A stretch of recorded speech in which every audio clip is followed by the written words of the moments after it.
Hey guys, welcome back to my channel. Today I want to be talking about feminist literature. First of all though, I would like to mention I am aware that I've been gone for a while. I will make videos later explaining why and giving updates, but for now I want to get this video out. So, because I've been promising to do it for a while and it's like the first video on my need to do list. You will see everything in a little bit. Right now this is the video you're watching though, so suck it up.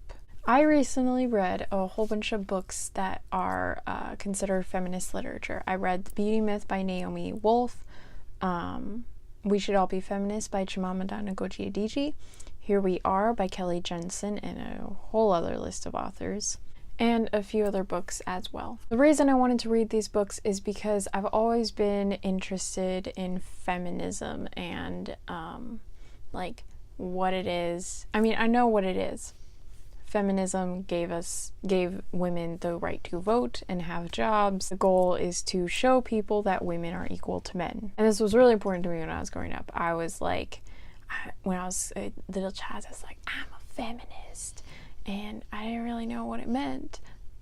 But I was like, as long as girls are like respected, then yeah, I'm a feminist.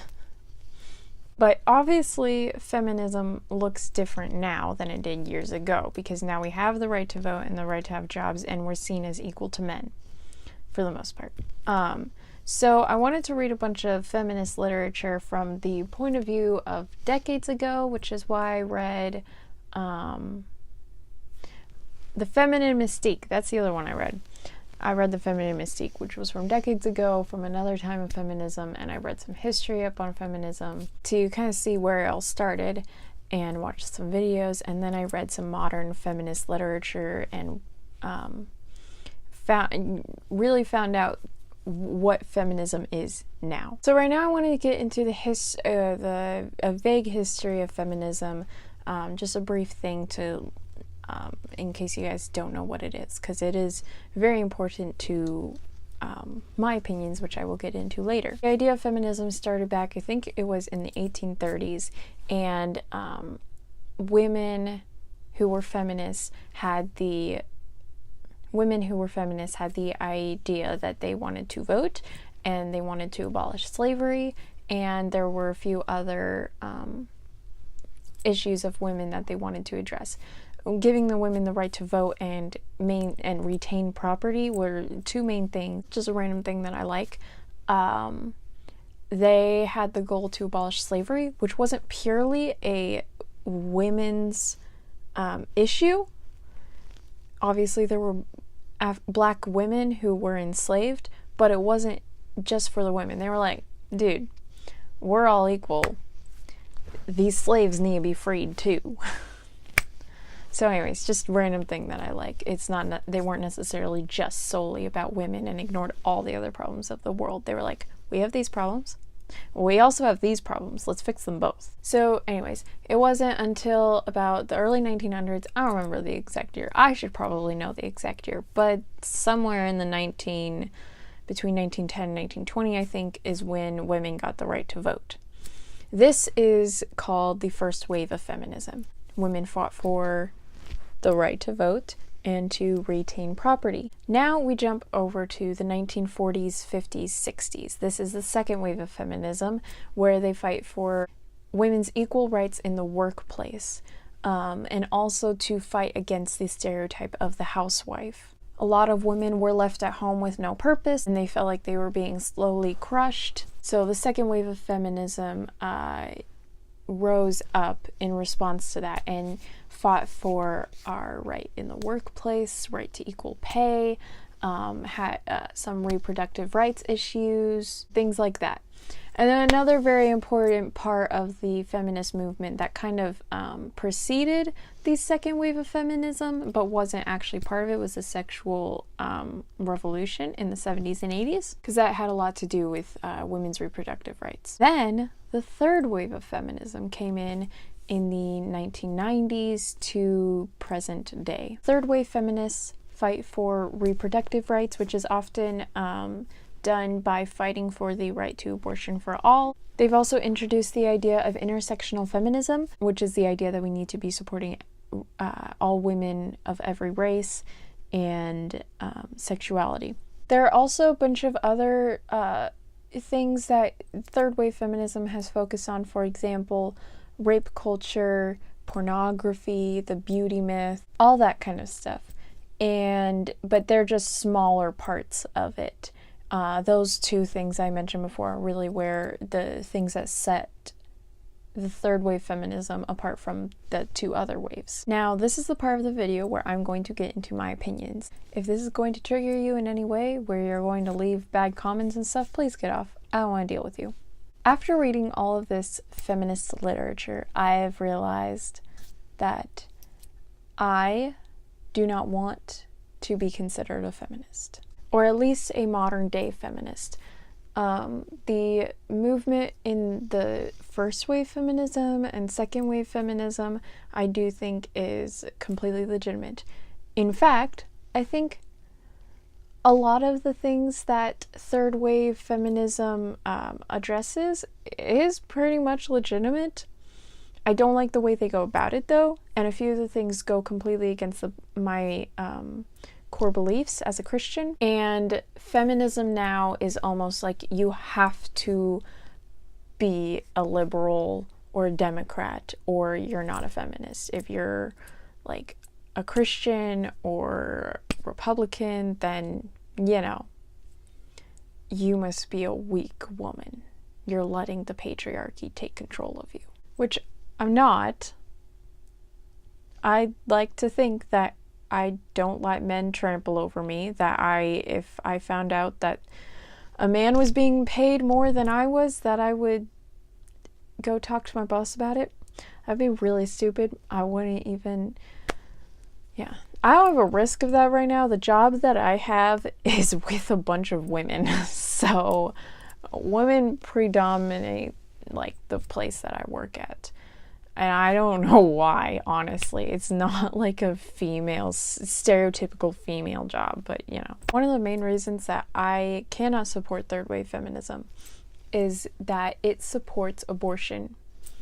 And to me, abortion is a disgusting act. I've looked into exactly what it is, and I'm not going to explain because it's too gruesome, but it's disgusting and vile and something that happens hundreds of times a day. It's not like a small percentage of pregnancies end up being aborted. It's a lot, and don't fool yourselves trying to say, oh, abortion is not that common. It is really common. And to me, that's really sad because I believe that is a child from conception. It's a child. It's not a fetus. So I am completely against abortion, and pretty much any modern day feminist would kick my butt for saying that. Second reason that I'm not with feminism is that they do support the LGBTQ community. And I'm not going to hate on them at all. Jesus came down to love people.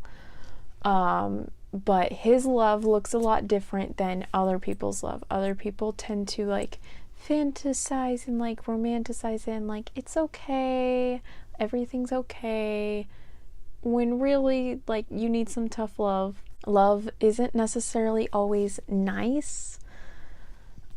If you're sinning, if you're doing something that's harming yourself, someone better tell you, otherwise they don't love them. And I do believe that the LGBTQ community is harming themselves, so I'm just not going to support that.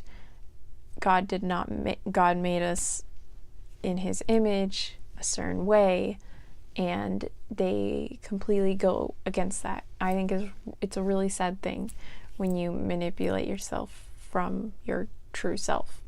But now that we've gotten that out of the way of why I'm not a modern day feminist, the two main reasons why, I'm going to talk about what I think third wave feminism could have been, should have been, maybe. Like, first of all, okay, I'm gonna say it, And this is like completely ironic, but I think third wave feminism should have been more inclusive to the Republican side of things. Oftentimes, a team doesn't work well because everyone has the same exact thoughts and skills. A team works well because they have different mindsets and different ideas and different ways they approach a problem. And so that's all that like Democrats and Republicans do. Like, they just have two different ways of approaching a problem. And I kind of think that coming in the middle is a better idea. I don't think you should ever take the extreme sides of anything. So if we had started with that step, maybe I would have been a feminist. You know? I don't know. I think third wave feminism should have focused on instead of focusing on the gender wage gap, reproductive rights, they should have instead focused on rape culture, which is something that they're addressing, but I don't think as much as it should be. I think we should have focused on mentoring young girls, which is definitely something we're doing. I am so impressed and happy to see all the media that like with the encouragement for girls to get involved with STEM. I'm not really interested in that stuff, but I'm really glad that they're encouraging girls to be interested. I've given it a shot. I'm not going to be interested in science and math. More interested in the liberal arts, but I think it's really cool that they're doing that. But again, I think it's something we should have focused on more. I think we also should have focused on the beauty myth. Not specifically the beauty myth that Naomi Wolf talks about in her book. I wasn't in the 90s, which was when I wasn't around in the 90s, which was when the book was written, so maybe it was a little bit different then, but I didn't really relate to any of the problems that she talked about in there. What I relate to with the beauty myth is the models and the actresses that we put out there for little girls to see, and that they all have one specific body type, and you have to have that, otherwise you're ugly. And it's never explicitly said, but it's something unconsciously that we as a culture know. And again, third wave feminism has been dealing with this. I've noticed in the past few years that women's bodies has been varied.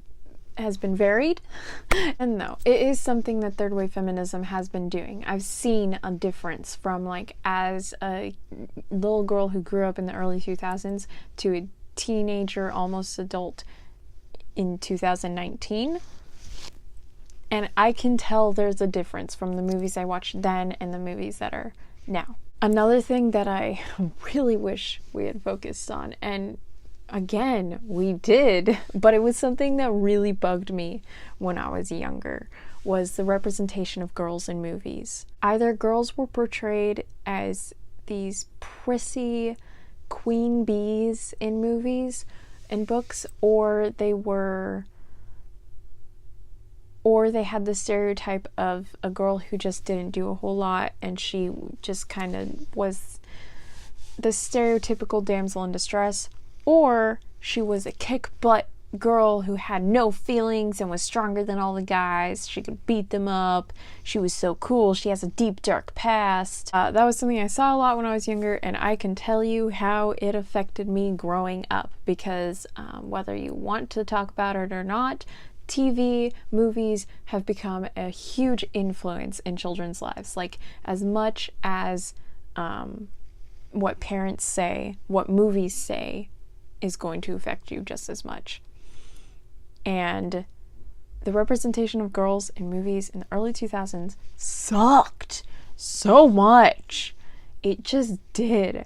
And it's been really cool though the past few years. Again, third wave feminism has done things about that, and they have said stuff, and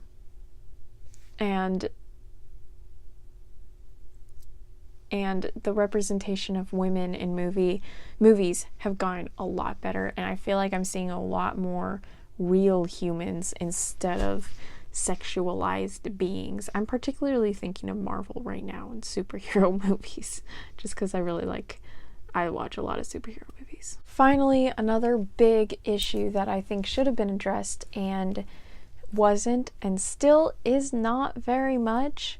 Actually, no. Okay, two things. Intersectional feminism, I think, was a good idea. I'm going to say that.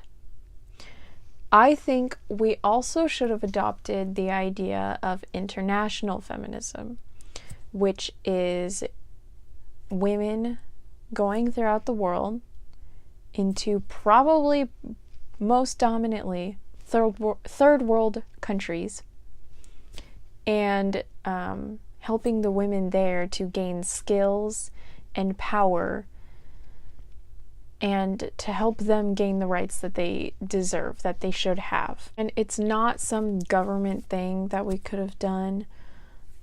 It would have had to been like a woman thing that we came together as a community and went out and did through nonprofits and charities and world organizations, and then men could have come alongside us and helped us with that. And actually, there's a couple other things I want to talk about in this video that I think would have helped. But yeah, I think that's something that should have been done. And hopefully in the next few years or so, something will be done about it. Anyways, next thing I want to talk about. I think that our culture has done really well with raising women in the last decade or so, and even before that, because we did tell young girls, you push yourselves to be as good as men. You're not less than them. And it took those little girls to grow up and fight against the stereotypes. But I think our culture has actually kind of forgotten that we also need to be raising up men instead of boys, and I feel like we've really failed them in that area because guys suck now. They just do. And I really think that there were a lot of great ideals that men put on their young boys when they were decades ago, like in the 50s, before the 50s, that really made them great. And I don't think in order for one gender to become great, another has to become less. So women encouraging young men to grow up to be men that can be good examples to other men on how to treat women, which there is a way men should be treating women. There is a way that women should be treating men. I don't know why there's a separation.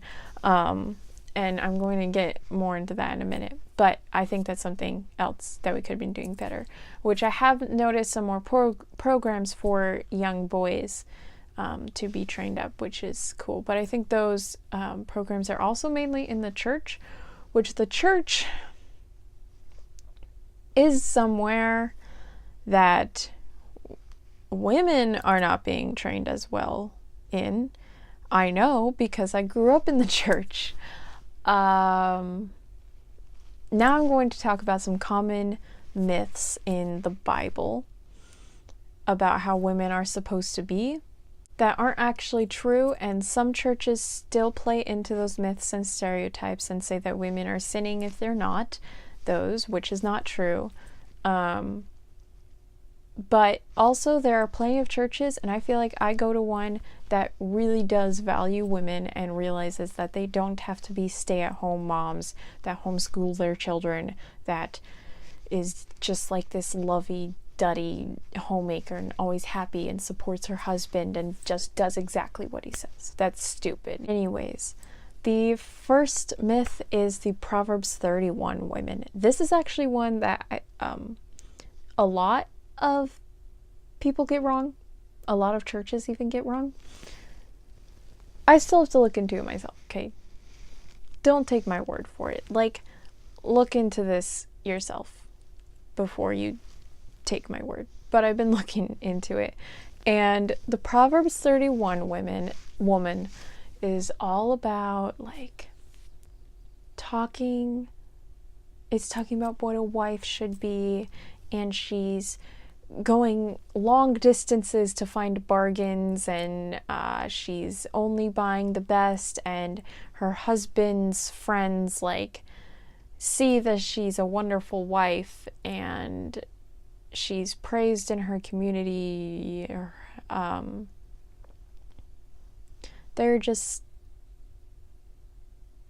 Those are the simple ideas that a lot of people seem to focus on. But really, you go through it and you just list the characteristics that she has. It's being frugal, but everyone should be frugal. It's being hardworking. Everyone should be hardworking. It's being loving, but everyone should be loving. It's honing her skills and things that she's good at, but everyone should be doing that. And it's just things like that. Like once you actually list out the characteristics, you realize these aren't things that's just for women. These are things that are for everybody, and that's said countless other times in the Bible. So I started looking into it and why the Proverbs 31 woman is something directed. Is this like, are we now not holding, is the Bible not holding men up to a specific standard because only women are supposed to be this way, blah, blah, blah. So I started looking into the Proverbs, and I started realizing that the Proverbs is a list of wisdoms that Solomon, like the most wise king that ever lived, made. It's a book that he wrote. But you start reading it, if you read it from the front to back, you realize that he actually takes on a character as he's writing this. He takes on the character of wisdom for the first few chapters. He doesn't talk about himself as Solomon.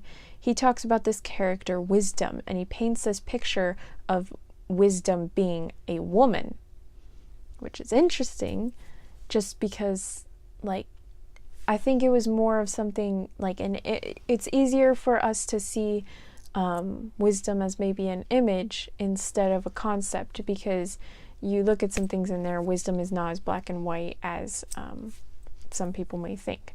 So he paints this idea that wisdom is a woman. And then you go on later in the book and he actually starts to paint this picture of an immoral woman, or the folly woman. And she's someone who lures people into sin and distracts people from their goals. And throughout the rest of the book, he actually gives the list of Proverbs, and he says what it is to be a wise person and what it is to be a foolish person. And he kind of like compares the two, and then he goes on to the next idea and the next idea, and he compares the wisdom of this idea and the folly of this idea. And then you get to Proverbs 31, which is this woman. And it does say that she's a wife, which is why I say I'm not done researching into this idea yet. But it is a woman who has all these characteristics, and then it says that her worth is above rubies, and that she is revered among her community. And so I think it's more of just something like, it's just wisdom, something we should all have. And if we have wisdom, we have these other traits of taking care of our finances, taking care of our community and family, taking care of ourselves, and authority also, taking care of authorities in our lives and the people that we have authority over. The Proverbs 31 woman is not like saying women should only be wives and this is what they should do when they're wives. It's this picture of wisdom. That's what it is. Another myth that people hear very often is that in, I think it's 1 Corinthians, I know for sure it's in one of the epistles, I think it's 1 Corinthians, where Paul talks about the fact that women can't talk in the church. First of all, this is information, it's actually not from me. I got this information from my pastor, my youth pastor at my church, and looking into it, seems pretty accurate. The biblical history of this time, this was when the church was first started, this was when church first started, and a lot of the time, men and women would sit on different sides of the room, and apparently, women were shouting, like, in the middle of the teaching. Women would shout from one side of the room over to the next to ask their husband a question. And so the idea was that you need to be listening to the sermon right now. Please be quiet. Save your questions for when you get home. Like, there was a problem this specific church was having, where women would shout over the teaching to the other side of the room to ask their husband a question. And so Paul was saying, just like, refrain yourself, please. You're disrupting everybody else. Don't ask me why they separated the two genders, men and women. It was just a culture thing in that time. It's not something the Bible is saying we should do. And then there are two final things. And this is the hard part that is hard to explain, hard for people to swallow, and you're probably not going to like it. I don't like it, but that doesn't mean it's not wise. Everyone always talks about that in the church, women need to submit to their husbands, and women cannot teach the congregation, which both of those are true. But the church and the Christian and Catholic and Jewish community manipulated that into an ugly thing that was women need to submit to all men, which is not true. The only thing it says is you need to just submit to the man that you married. Which first of all means, like, we live in a culture that it's actually it can be easier to do this because we now have a choice on who we can marry. So we need to just focus on finding a man worthy of submitting to, someone who's not going to take advantage of you, someone who's going to respect you, which is what men have been called to do, and who's going to be a good spiritual leader. That doesn't mean, I could go on for hours and hours about this, but it doesn't mean you have to be a good, loving, happy wife who supports her husband and doesn't ever say anything against him and just, all that stuff. It just means that your husband has been, and it says this in the Bible a couple different places, the husbands have been given the responsibility of leading their family, leading their children and their wives to follow God. That is it. Like, just leading them to that point. So you have to remember that in the beginning of the Bible, there's the story of Eve disobeying God, and then she convinces Adam to do it. And so this is kind of, women can be very powerful and convincing, and men can be very stupid and weak.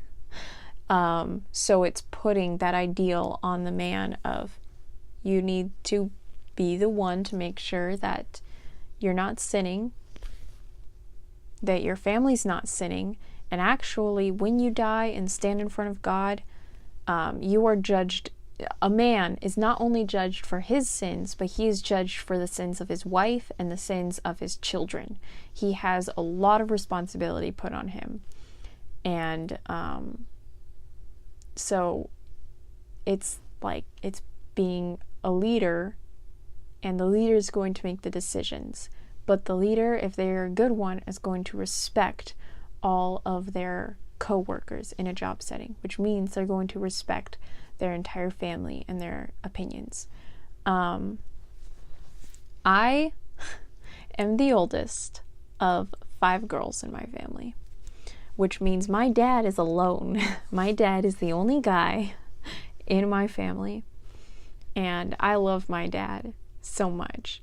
He is like one of the most gracious, hardworking people I know. And I know that if I get married, I want to marry a guy that has the values my dad has. My dad has always taken into account my mom's opinion. Because of that, my mom has been able to respect him, and she brings decisions to him before, so that they can make it as partners, make the decision as partners. Not so that he can make it, but so that they can make it as partners before she goes out and does something. So I bring that up because my parents have been very good examples of what God has created marriage to be, and a lot of marriages aren't very good examples, especially in the church. If you hear of a marriage where the guy's like, my wife submits to me, that's not healthy, that's not good, that's stupid, that's harmful, that's really bad. Anyways, next point of the fact that the idea that women need to submit to men, that's the first thing. It doesn't say that. It says that women need to submit to their husbands. Wives need to submit to their husbands. Maybe you won't get married. Then you don't have a husband to submit to, you know? But you do still have God. So, yeah. But one other thing is that women aren't allowed to teach in the church. And I honestly don't know what to say about that. It says it's not that you just can't be a pastor. And I don't know why. I can't tell you why. But honestly, like, it's not that bad of a thing. Because pastors have to, on Judgment Day, when they die and meet God face to face, they actually have to answer for the sins of everyone in their congregation. And they're probably a guy, which means everyone in their congregation and their children and their wives, all of their sins on top of their own. So I don't know about anyone else, but I don't want to be a pastor. I'm okay. So I haven't looked into that part. But maybe someone can, and then you leave the answer for me in the comments. I don't know. Maybe I'll just go study it on my own. Maybe I should. Anyways, though, that was my big old long rant about feminism and my problems with it. Also, kind of just like the miscommunication that the American culture has about churches' stereotype of women, and even the stereotypes that churches still have. I don't know if that made any sense of what I just said.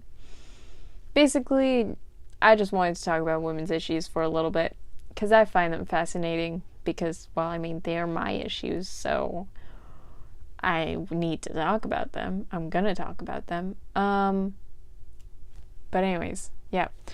I'll see you guys some other time. Hopefully I do actually start posting more videos. But yeah, that's it. Bye.